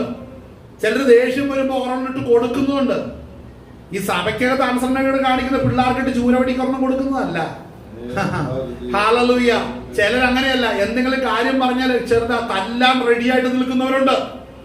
ഹല്ലേലൂയ. ശരിക്കും നോക്കിയാ മൂക്കിന് കീഴെ ഒരു മീശയുണ്ട്. ശരിക്കും നോക്കി ഇട്ടിരിക്കുന്ന വെള്ള കരാട്ടയുടെ ഡ്രസ്സാണെന്ന് നമ്മൾ നോക്കേണ്ടി വരും. ഹല്ലേലൂയ. അങ്ങനെയും കൂടെ ഉണ്ട്, അല്ലെ? അടുത്ത വായിച്ചേ. തല്ലുകാരനും വരുത്, കണ്ടോ, ശാന്തനായിരിക്കണം, കലഹിക്കാത്തവനാകണം. ഇത് വലിയൊരു വിഷയം. ദ്രവ്യാഗ്രഹം. ഇങ്ങനെ ചില നോട്ടം കണ്ടു കഴിഞ്ഞാൽ 500 രൂപ വീഴും, 500 രൂപ വീഴും, 500 വീഴുവോന്നാ നോക്കുന്നത്, അല്ലേ?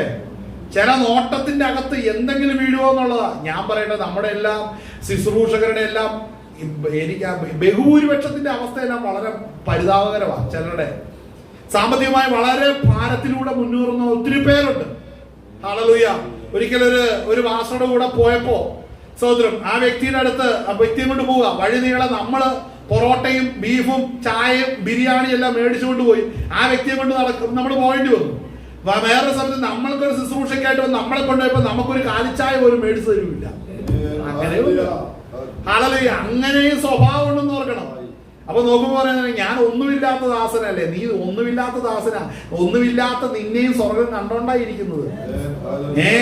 ഹല്ലേലൂയ. 10 രൂപ കൈ വെച്ചിട്ട് അവന് ബിരിയാണി മേടിച്ചു കൊടുക്കേണ്ട അവസ്ഥ ഉണ്ടായിട്ടുണ്ടെങ്കിൽ, നിന്റെ കൈ 5000, 15000, 25000 കിട്ടിയിട്ട് ഒന്നുമില്ലെന്ന് കാണിച്ചോണ്ടിരിക്കുന്ന നിന്നെയും ദൈവം കണ്ടോണ്ടായിരിക്കുന്നത്.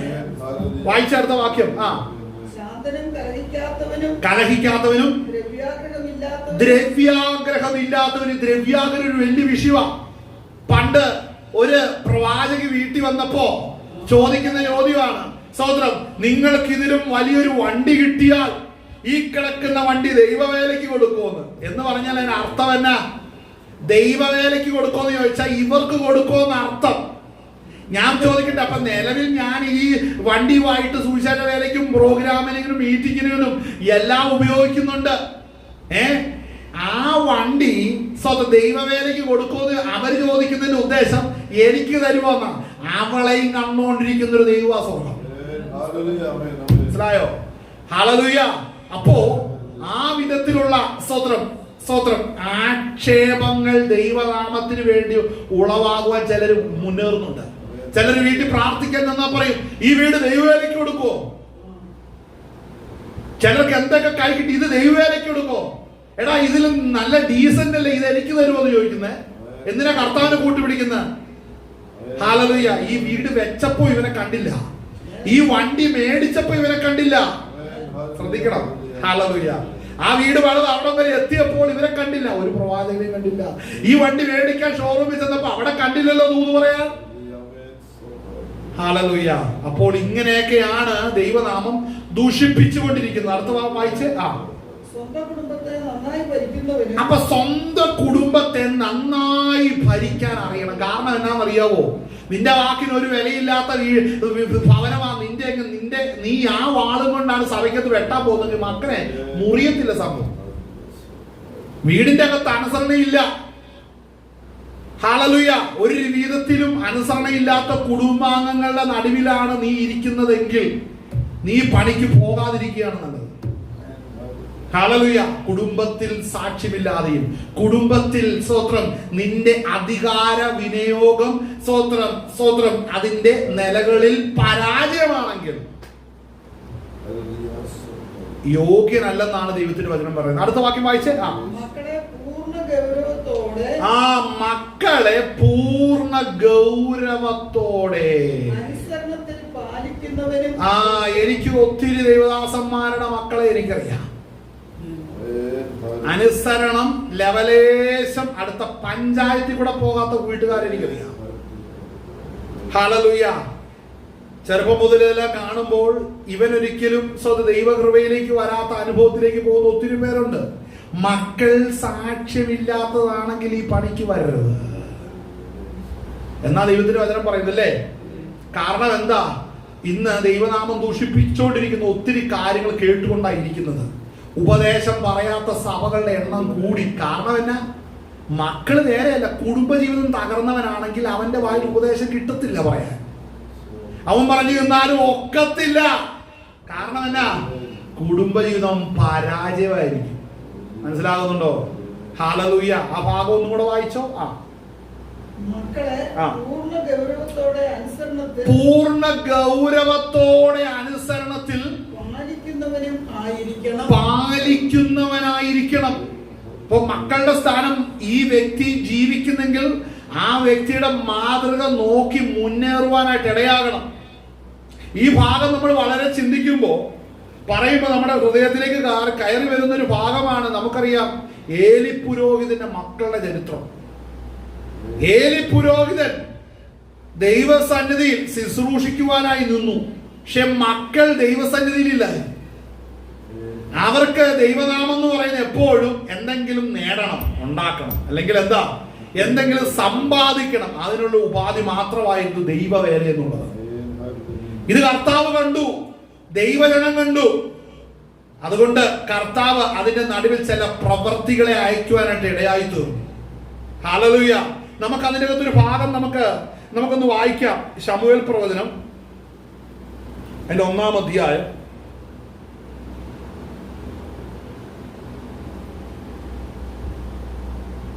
ഹല്ലേലൂയ.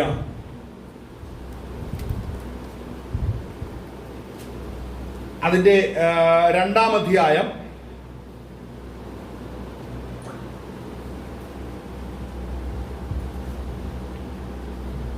അതിന്റെ 12 മുതൽ വായിച്ചേ. 2:12 മുതൽ വായിച്ചു.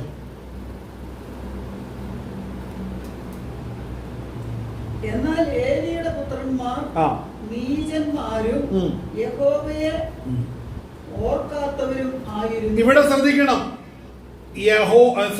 ഏലിയുടെ പുത്രന്മാർ നീചന്മാരായിരുന്നു.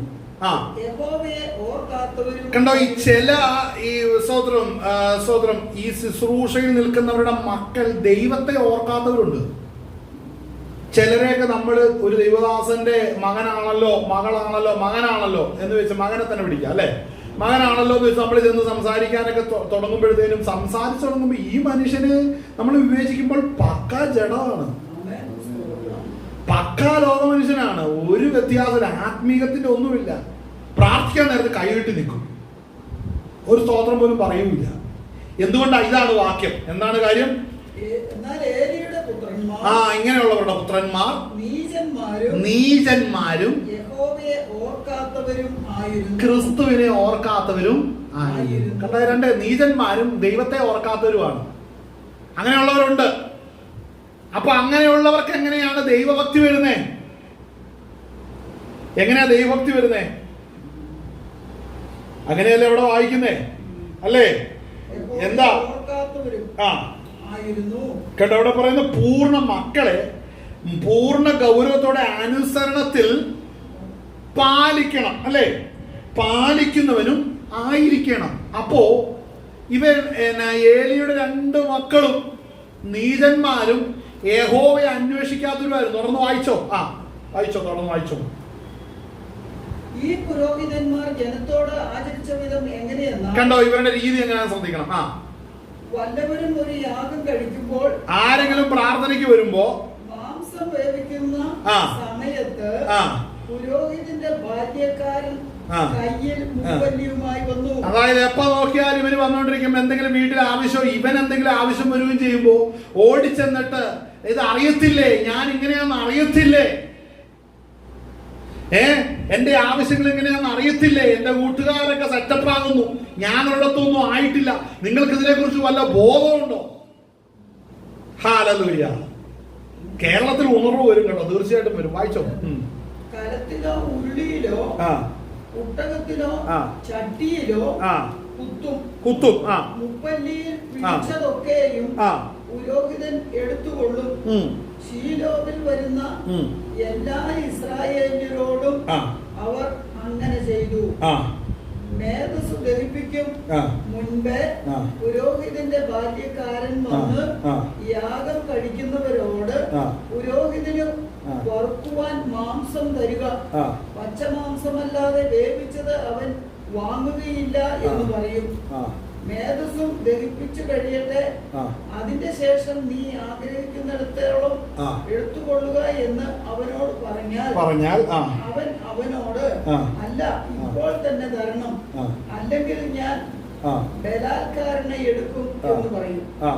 ഇങ്ങനെ ആ യവനക്കാർ യഹോവയുടെ വഴിപാട് നിന്ദിച്ചത് കൊണ്ട് അവരുടെ പാപം യഹോവയുടെ സന്നിധിയിൽ ഏറ്റവും വലുതായിരുന്നു.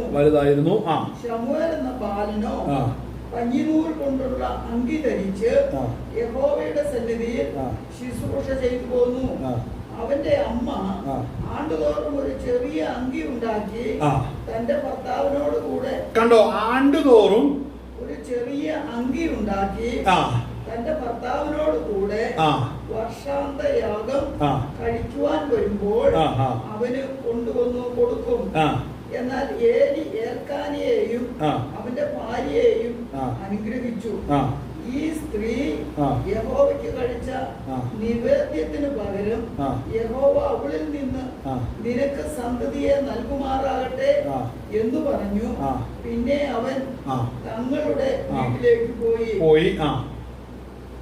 യഹോവ ഹന്നയെ കടാക്ഷിച്ചു. അവൾ ഗർഭം ധരിച്ചു 3 പുത്രന്മാരെയും 2 പുത്രിമാരെയും പ്രസവിച്ചു. ശമൂവേൽ ബാലനോ യഹോവയുടെ സന്നിധിയിൽ വളർന്നു വന്നു.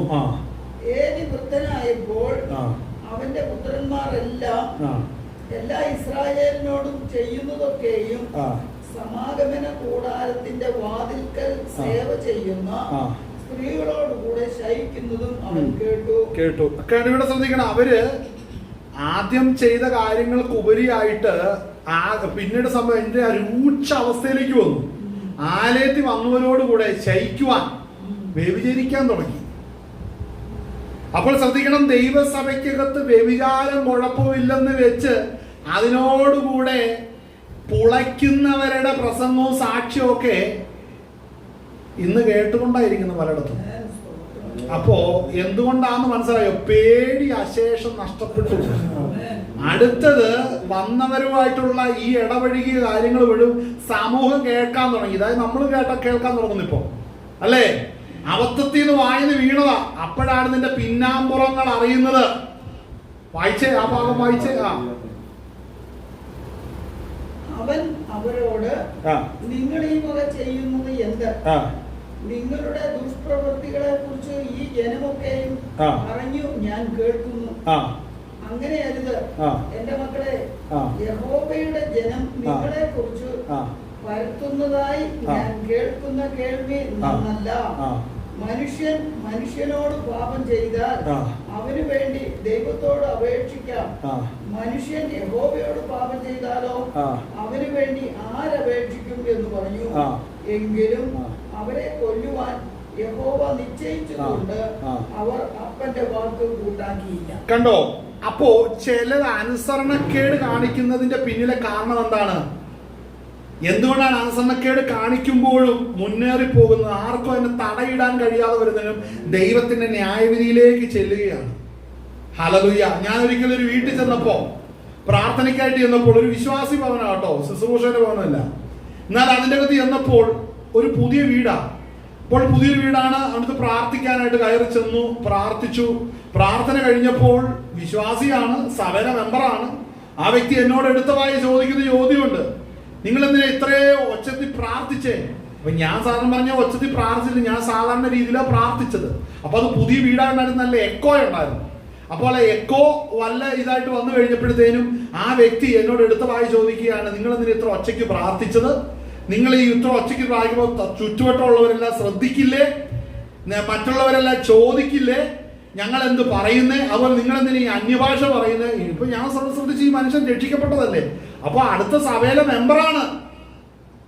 അപ്പോൾ എനിക്ക് മനസ്സിലായ ഒരു കാര്യമുണ്ട്, ഇതുപോലെ ഉള്ളവരുണ്ട് ദൈവപ്രവൃത്തിയെ അശേഷം തിരസ്കരിക്കുന്നവർ. അവരങ്ങനെയെല്ലാം പറയുമ്പോൾ ആർക്കും നിയന്ത്രിക്കാൻ കഴിയാതെ വരുന്നതിന് കാരണം എന്താണ്? അവർ ന്യായവിധിയിലേക്ക് ചെന്നെത്തുകയാണ്. അപ്പൊ ന്യായവിധിയിലേക്ക് ചെന്നെത്തുമ്പോ ആരും ബ്ലോക്ക് ചെയ്യാൻ കാണത്തില്ല കേട്ടോ. അത് നേരെ ചെന്ന് ദൈവം എന്താണോ പദ്ധതി ഇട്ടത് ആ പദ്ധതിയിലേക്ക് ചെന്ന് കയറുകയുള്ളൂ. ഹല്ലേലൂയ. അപ്പോൾ ആ ഭാഗം നമ്മൾ അവിടെ വായിക്കുമ്പോൾ നമ്മൾ അവിടെ ശ്രദ്ധിക്കേണ്ട ഒരു കാര്യം, എന്തുകൊണ്ടാണ് ഇത് സംഭവിച്ചത്? ഈ ഏലി എന്തുകൊണ്ടാണ് ഏലി ഇതിനൊന്നും ശാസിക്കുകയോ ഇതിനെ അമർത്തുകയോ ചെയ്തില്ല. ഒരു വശത്ത് അത് നടന്നോട്ടെ, അങ്ങനെയുള്ള ചില മാതാപിതാക്കന്മാരുണ്ട്. അവർക്ക് അതിനെക്കുറിച്ച് തിരിച്ചറിവില്ല, അതിനെക്കുറിച്ച് ഗ്രാഹ്യമില്ല. പോകുന്നിടത്തോളം പൊക്കോട്ടെ, മറ്റുള്ളവരൊന്നും പറയാതിരുന്നു. ചിലർ അങ്ങനെ ജീവിക്കുന്നുണ്ട്, മറ്റുള്ളവർ പറയരുത് കുറ്റം. കുടുംബം എങ്ങനെ പോയാലും കുഴപ്പമില്ല, മറ്റുള്ളവർ എന്റെ നേർക്ക് ഒരു കുറ്റവും പറയരുത്. അങ്ങനെ ജീവിക്കുന്നതല്ല ക്രിസ്തീയ ജീവിതം. ഹല്ലേലൂയ. എന്നാൽ ഈ ദൈവവചനത്തിന്റെ അകത്ത് നമ്മൾ ശ്രദ്ധിക്കണം. സോ നമുക്ക് വേഗം അവസാനിപ്പിക്കുന്നത് പറയുന്നത് എന്താണ്? സ്തോത്രം. സ്വന്തം കുടുംബത്തെ ഭരിക്കുവാൻ അറിയാത്തവൻ ദൈവസഭയെ എങ്ങനെ പരിപാലിക്കും? കാരണം എന്താണ്? മക്കളെ പൂർണ്ണ ഗൗരവത്തോടെ അനുസരണത്തിൽ പാലിക്കുന്നവനായിരിക്കണം. അപ്പോൾ മക്കൾ നേരെയുള്ള വഴിയിലല്ലെങ്കിൽ ഈ ശുശ്രൂഷയുടെ തല വിട്ടുപോയിരിക്കണം. ഹല്ലേലൂയ. തെറ്റ് കാണുമ്പോൾ അതിനെ ശാസിക്കുവാനും അമർത്തുവാനും റെഡിയായിരിക്കണം. അനുസരണത്തിൽ പരിപാലിച്ചു കൊണ്ടുപോകണം. ഹല്ലേലൂയ. എന്നാണ് അടുത്ത വാക്യം. എന്തുകൊണ്ടാണ് ഈ കാര്യങ്ങളെല്ലാം പറഞ്ഞതിന് ശേഷമാണ് 3-ാം അധ്യായം അതിന് സ്തോത്രം അതിന്റെ സ്തോത്രം 8, 9, 10 ഒന്ന് വായിച്ചാട്ടെ. 1 തിമോത്തി 3:8, 9, 10. ഔവണ്ണ ശുശ്രൂഷകന്മാർ ഘനശാലികളായിരിക്കണം. കണ്ടോ? ഇരുവാക്കുകാരാകരുത്. മദ്യപന്മാരാകരുത്. അടുത്തത് ദുർലാഭമോകളെ വീണ്ടും റിപ്പീറ്റ് ചെയ്യും. മദ്യപാനം, ദുർലാഭമോകി, തല്ലുകാരൻ, ഇവനൊന്നും ഈ ഫീൽഡിൽ വരരുത്. ദുർനടപ്പ് പ്രവർത്തിക്കുന്നവനും കുടുംബജീവിതം തകർന്നവനൊന്നും ഇതെടുക്കരുത്. ഞാനൊരിക്കൽ ഒരു പ്രവാചകൻ ഇവിടെ വന്നു. ഹല്ലേലൂയ. അവരോട് കാര്യങ്ങളെല്ലാം ചോദിച്ചു കഴിഞ്ഞപ്പോഴത്തേനും ഭർത്താവ് ജീവിച്ചിരിപ്പില്ല. പ്രവചന ശുശ്രൂഷയായിട്ടാണ് മുമ്പോട്ട് പോയിക്കൊണ്ടിരിക്കുന്നത്.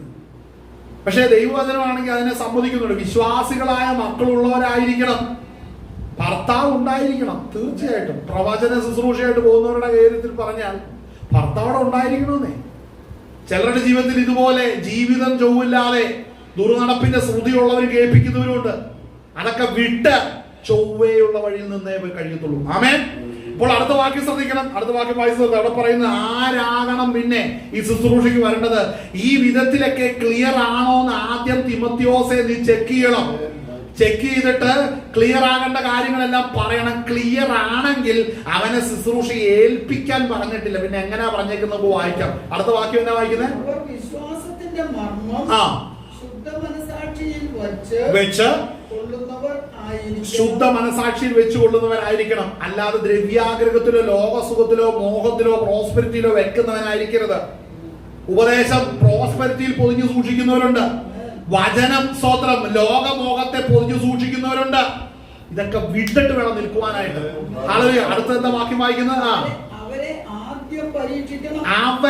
ആദ്യം പരീക്ഷിക്കണം. കാരണം എന്നാ? ഇവൻ തല്ലുകാരനാണോ എന്നൊക്കെ ഒന്ന് ചെറിയ ടെസ്റ്റ് ചെയ്യണം. അപ്പോ അവസരം കിട്ടി അവൻ ഒരെണ്ണം കൊടുക്കുന്നുണ്ടെങ്കിൽ അവൻ ഈ പണിക്ക് വിളിക്കരുത്, ഗെറ്റ് ഔട്ട്. പക്ഷെ സംഘടനകളെല്ലാം അങ്ങനെയുള്ളവരെ വാരിപ്പിടിച്ച സംഘടന വളരണം, പൈസ വരണം, ആളറിയണം. മനസ്സിലാകുന്നു? ദൈവവേല അതല്ല. മനസ്സിലാക്കണം. ആ വാക്യം ശ്രദ്ധിക്കണം. അവിടെ വായിക്കുന്നത് എന്താണ്? ആദ്യം അവരെ പരീക്ഷിക്കണം. ഇവൻ ഇച്ചിരി പൈസ കിട്ടിയാ വാരുന്നവനാണോ എന്ന്, ദ്രവ്യാഗ്രഹം ഉള്ളവനാണോ എന്ന് ചെക്ക് ചെയ്യണം. തല്ലുകാരനാണോ ചെക്ക് ചെയ്യണം. ദുർലാഭമോഹിയാണോ ചെക്ക് ചെയ്യണം. അങ്ങനെയല്ല വായിക്കുന്നത്. ശാന്തതയുള്ളവനാണോ ചെക്ക് ചെയ്യണം. ദുർനടപ്പിന്റെ ശ്രുതി ഉണ്ടായിരുന്നവനാണോ? ഇവന്റെ പാസ്റ്റ് ലൈഫ് ശ്രദ്ധിക്കണം. ഹല്ലേലൂയ. കെട്ടുന്നതിന് മുമ്പ് വരെ ചാറ്റിങ്ങും ചീറ്റിങ്ങുമായിട്ട് നടന്നിട്ട് കെട്ടിക്കഴിയുന്നത് വേറെ പെണ്ണിന്റെ കൂടെ, അങ്ങനെയുള്ളവനൊന്നും അവന്റെ പാസ്റ്റ് ശ്രദ്ധിച്ചോണം കേട്ടോ. സാക്ഷി നഷ്ടപ്പെട്ടവനൊന്നും വേലയ്ക്ക് വിളിക്കരുത്. മനസ്സിലാക്കണം. സാക്ഷി ഉള്ളവനെ ആയിരിക്കണം. അവന്റെ മോറൽ സൈഡ് വീക്ക് ആയിരുന്നു എന്ന് ഏതെങ്കിലും വിധത്തിലുള്ള വ്യക്തിയെ എടുക്കരുത്. സാത്താൻ അവന്റെ പുറകെ ഉണ്ടെന്ന് മനസ്സിലാക്കിക്കണം. അവൻ നല്ല പാട്ടുകാരനായിരിക്കും, വലിയ സംഭവങ്ങൾ പറയാം. അവന്റെ പുറകിൽ പിശാചി പട്ടി ഇറച്ചിയുടെ പുറകെ നടക്കുന്ന പോലെ പിശാച് അവന്റെ പുറകെ നടക്കുന്നുണ്ട്. എപ്പോഴാ ഇവനെ പാറ്റേണ്ടതെന്ന് മനസ്സിലാകുന്നുണ്ടോ? മറന്നു പോകരുത് ആ വിഷയം. എന്തുകൊണ്ട് ആ ഭാഗം അങ്ങനെ പറയുമ്പോൾ അടുത്ത ഭാഗം നമ്മൾ വായിച്ചത് ആദ്യം അവരെ പരീക്ഷിക്കണം. ഈ കാര്യങ്ങളെല്ലാം പരീക്ഷിക്കണം. ഇതിലെല്ലാം ചെക്ക് ചെയ്യണം. ഇവന്റെ മൈൻഡ് എന്താണ്, ഇവന്റെ രീതി എന്താണ്, എല്ലാം ചെക്ക് ചെയ്യണം. ഞാൻ പല ദൈവദാസന്മാരുടെ അടുത്ത് പോകുമ്പോൾ എന്നോട് ഉള്ള സംസാരത്തിലും അവരുടെ കണ്ണിലേക്കുള്ള നോട്ടവും സംസാരവും കേൾക്കുമ്പോൾ നമുക്കറിയാം അവർ നമ്മളെ ചെക്ക് ചെയ്തോണ്ടിരിക്കുക മനസ്സിലാവും. നമ്മൾ അതിനെല്ലാം കറക്റ്റ് ആയിട്ടുള്ള മറുപടി കൊടുക്കും. പറയാം. ആദ്യം കാണുമ്പോൾ അവര് ചെക്ക് ചെയ്യാണ് നമ്മളെ. ആമേ. അവർ ചെക്ക് ചെയ്ത് കഴിയുമ്പോൾ കർത്താവ് നമ്മെ അവരെ ചെക്ക് ചെയ്യാൻ റെഡിയാക്കും. അതറിയത്തില്ലല്ലോ. ഹല്ലേലൂയ. സോ നമ്മളെ ചെക്ക് ചെയ്തവനെ നമ്മൾ ചെക്ക് ചെയ്യാൻ തുടങ്ങുമ്പോഴാണ് പ്രശ്നം കാണാൻ തുടങ്ങുന്നത്. ഹല്ലേലൂയ. മനസ്സിലാക്കണം കേട്ടോ. കർത്താവ് കൂടെ ഉണ്ടെങ്കിൽ കർത്താവിന്റെ ഉപദേശം അനുസരിക്കാൻ പരിശുദ്ധാത്മാവ് നമ്മളെ ബലപ്പെടുത്തും. മനസ്സിലാക്കണം. അതാണ് നമ്മൾ പ്രാപിച്ച വിശ്വാസം. എന്താണ് ആ ഭാഗം വായിച്ചു നിൽക്കുന്നത്? അവിടെ വായിക്കുന്ന ആദ്യം അവര് പരീക്ഷിക്കണം. അനിന്യരായി കണ്ടാൽ കണ്ടോ, അനന്യരായി തെറ്റില്ലെന്ന് മനസ്സിലായാൽ അവരെയാണ് ശുശ്രൂഷ, അവര് ശുശ്രൂഷ ഏൽക്കണം. ശുശ്രൂഷയെ ആർക്കും ഏൽപ്പിക്കാൻ പറ്റത്തില്ല. അവർ ശുശ്രൂഷ ഏൽക്കുകയാണ് വേണ്ടത്. കണ്ടോ, അപ്പോൾ ഇത്രയും കുഴപ്പമില്ലാതെ നിൽക്കുന്നു, എന്നാൽ ഞാൻ ഈ ശുശ്രൂഷയ്ക്കായിട്ട് ഇറങ്ങുകയാണ് എന്ന് പറഞ്ഞ് ഇറങ്ങുകയാണ് വേണ്ടത്. അല്ലാതെ അപ്പൻ പാസ്റ്ററോട് മകനെ പിടിച്ച് ഏൽപ്പിക്കരുത് ഈ പണി. പിടികിട്ടിയോ? ഹല്ലേലൂയ. ദൈവത്തിന്റെ പ്രവൃത്തി അതല്ല. സഹോദരൻ, അനിന്യരായിരിക്കണം. ദുർനടപ്പിന്റെ ശ്രുതി ഉണ്ടാകരുത്.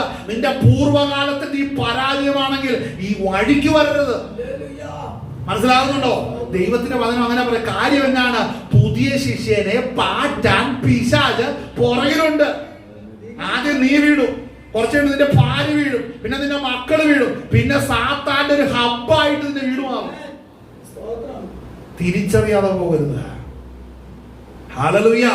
അനന്യരായി കണ്ടാൽ ശുശ്രൂഷ ഏൽക്കട്ടെ. കുടുംബജീവിതം ചെക്ക് ചെയ്തോണം. മക്കള് കൃപയിലാണോ എന്ന് അന്വേഷിച്ചോണം. ഹല്ലേലൂയ. ഇതെല്ലാം ചെക്ക് ചെയ്തിട്ടേ നമ്മൾ അടുപ്പിക്കാവുള്ളൂ. അല്ലാത്തൊരു അടുപ്പിക്കരുത്. ചിരിയും നല്ല വർത്താനവും നാട്ടുകാരാണെന്നുള്ള അടുപ്പിലൊന്നും ഈ വിഷയത്തിൽ ഏൽപ്പിക്കരുത്. ഇത് ദൈവരാജ്യത്തിൽ പോകേണ്ട വിഷയമാ. ദൈവസന്നിധിയിൽ കണക്ക് ബോധിപ്പിക്കേണ്ട വിഷയമാ. ഒത്തിരി പേര് വീണുപോയി എന്ന് വെച്ച് വീഴാതെ നിൽക്കുന്നവരുണ്ട്, വീഴാതെ നിർത്തുന്നവരും കൂടെ ഉണ്ടെന്ന് മനസ്സിലാക്കിക്കോണം. അതുകൊണ്ട് ഈ വചനങ്ങൾ ആ സ്വർഗ്ഗം നിങ്ങളെ ബലപ്പെടുത്തുമാറാകട്ടെ. നമുക്ക് ദൈവസന്നിധിയുടെ കണ്ണുകളെ അടയ്ക്കാം. ഈ പകൽനേരം കർത്താവ് നമ്മളെ ബലപ്പെടുത്തിയതിന് ഓർത്ത്, കർത്താവ് നമ്മളെ പരിപാലിച്ചതിന് ഓർത്ത് നമുക്ക് ദൈവസന്നിധി നമുക്ക് നന്ദിയോടെ നമുക്ക് അടുത്തു വരാം. നമുക്ക് സ്തോത്രം ചെയ്യാം. ദൈവ